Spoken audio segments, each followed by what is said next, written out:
also, if they have to reduce how much fertilizer they use, well, then crop yields are going to go down. And that'll affect you because the price of food is going to go up.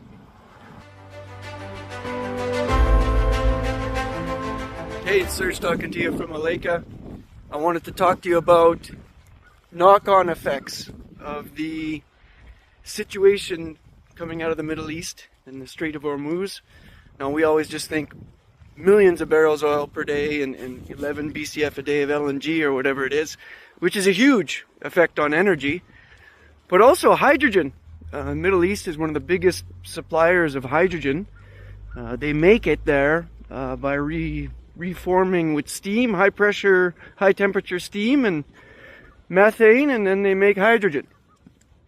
That hydrogen is shipped around the world through the Strait of Hormuz, and it's imported across Southeast Asia, for instance, to make ammonia, make urea, and both of those are a great fertilizer.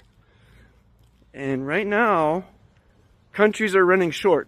So governments are prioritizing generating electricity rather than making fertilizer. Knock-on effect, farmers are going to have to pay more for fertilizer. Those poor farmers. Another thing for them to complain about.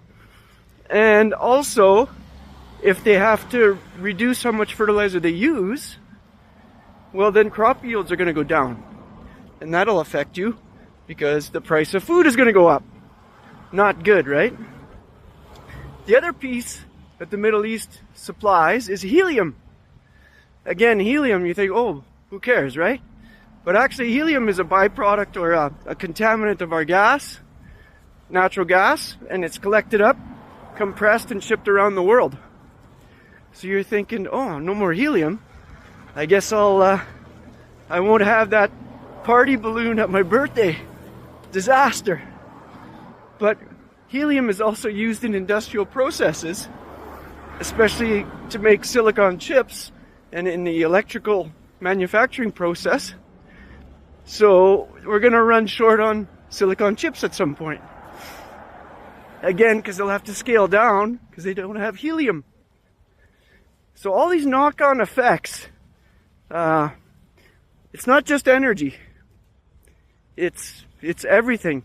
And it's going to cost you over the course of the next 6 months. We're going to see the knock-on effects. So watch this space. Again, you don't have to listen to me. I'm just the boring ESG guy.